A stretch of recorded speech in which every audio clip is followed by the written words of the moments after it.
তো ডাব্লিউপি পরীক্ষা তো আর মাত্র হাতে গোনা হয়তো 10 থেকে 15 বা 20 দিন বা 30 দিন হাতে আছে। তো তার মধ্যেই তো আমাদেরকে সব জিকে টপিক বলো, ম্যাথ বলো, জিআই বলো, ইংলিশ বলো রিভিশন করে নেওয়া দরকার আছে। তো একটা ভাই আমাকে কমেন্ট করেছে দেখলাম, তো জিকের পার্টগুলো বলতে বললো। হ্যাঁ, সেটা আমিও বুঝতে পারছি যে জিকে আমাদের মহাসমুদ্র সিলেবাসের মধ্যে। তো সেখান থেকে আমাদের না কিছু কিছু জিনিসগুলো বেছে পড়ে নিতে হবে। তো আমি নিজের জন্য টপিক বানিয়ে রেখেছিলাম, তো তোমাদেরকে সেগুলো আমি দেখিয়ে দিচ্ছি, পারলে তোমরাও সেগুলো রিভিশন করে নেবে। আর এই কটা দিন আছে, তো কটা দিনের মধ্যে তোমরা এগুলো রিভিশন করে নেবে। তো জিকের পার্টগুলো দেখে নাও। এটা যেটা লাস্ট বার মানে এই কিছুদিন আগে যে ডাব্লিউপিএসআই এর পরীক্ষাটা হলো, সেখান থেকে আমি জিকে টপিকগুলো তুলে রেখেছি যে কোন কোন জায়গা থেকে কোশ্চেনগুলো এসেছে। তো তোমরাও হয়তো বিগত সেট থেকে এরকম দেখবে, দেখে পরে বুঝবে যে কোনখান থেকে বা কোন চ্যাপ্টার থেকে বেশি বেশি করে এসেছে। তো তোমরাও সেই চ্যাপ্টারগুলো এরকম লিখে রেখে দিবে। আর সেই টপিক থেকে হয়তো একটা কোশ্চেন সেই চ্যাপ্টার থেকে দিয়েছে, কিন্তু তোমরা সেই চ্যাপ্টারটা বা সেই টপিকটা পুরো ভালো করে বিস্তারিতভাবে পড়ে নেবে। তো আমিও ছোটোখাটো বেশ মানে এগুলো রেখে মানে ওই কোশ্চেনটা থেকে দেখে পরে লিখে রেখেছি যে এই জায়গা থেকে এসেছে, তো এই জায়গাগুলো আমাকে একটু ভালো করে বিস্তারিত জেনে নিতে হবে। তো তোমরা আমারটা দেখে নিতে পারো, তো দেখে পরে তোমরা রিভিশন করতে পারো। আর নিজেরাও বিগত সেটগুলো ঘেটে ঘেটে একটু দেখবে, দেখে পরে টপিকটা লিখে রাখবে। আর টপিকটা লিখে সেই টপিকগুলোই প্রত্যেকদিন ভালো করে বিস্তারিতভাবে পড়বে, দেখবে আমার মনে হয় কোশ্চেন কমন পাবে। কারণ জিকে এমন একটা সাবজেক্ট যেটা দেখবে তোমাদেরকে পরীক্ষাতে মানে কোশ্চেন কনফিউজড করবে। তো সেটা আমরা যদি ভালো করে জেনে থাকি, দেখবে অতটা কনফিউজড হবে না। তো তোমরা ভালো করে বিস্তারিতভাবে পড়ে নেবে।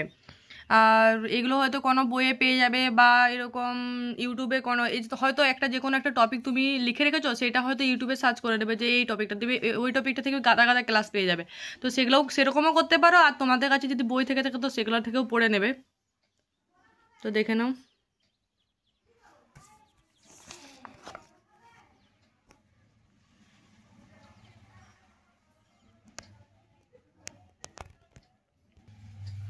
আর আমি মোটামুটি এই জিকের যে টপিকগুলো রেখেছি, এই জিকের টপিকগুলো আমি এই যে ক্র্যাক ডাব্লিউবিসিএস লীলা রয়ের যে বইটা আছে, তো সেই বইটা থেকে আমি কভার করে নিচ্ছি। আর সবাইয়ের ফার্স্ট যে বইটা আমার কাছে ছিল, তো রেলওয়ে রিক্রুটমেন্ট চ্যালেঞ্জার, এই বইটা থেকে আমি মানে অনেকগুলো পরীক্ষা দিয়েছি। আমার মনে হয় যে এটা থেকে কমন, কিন্তু এটাতে কি বলো না, অত বেশি বিস্তারিত নাইনি, হয়তো ছোট ছোট করে আছে ছক করে করে।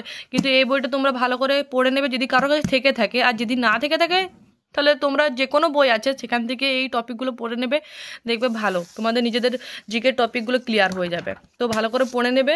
আর আর তো বেশি দিন নাইও। আর এই ভিডিওটা যারা দেখছো তাদের মধ্যে যদি এসএসসি জিডির কেউ থেকে থাকো, তো এসএসসি জিডির দেখো আমি এই টপিকগুলো রেখেছিলাম যখন আমি এক্সাম দিতাম বা বিগত সেট ঘেটে পড়ে। তো তোমরা এগুলো দেখেও মানে প্রিপারেশন নিতে পারো জিকের টপিকে।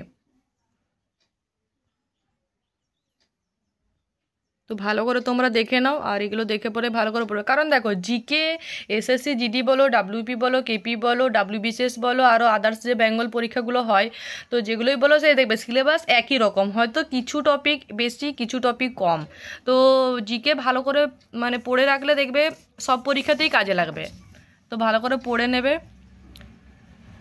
আর এসএসসি জিডি নিয়ে দেখবে বেশি হয়তো টাইম পাবে না, তো তোমরা মানে ইউটিউবে আর দেখবে সার্চ করলে অনেক কিছু পেয়ে যাবে। তো তোমরা সেগুলো সেই টপিকগুলো বেশি বেশি করে পড়বে, আর ওখান থেকে দেখবে ঘুরে ঘুরে বারবার কোশ্চেন আসে।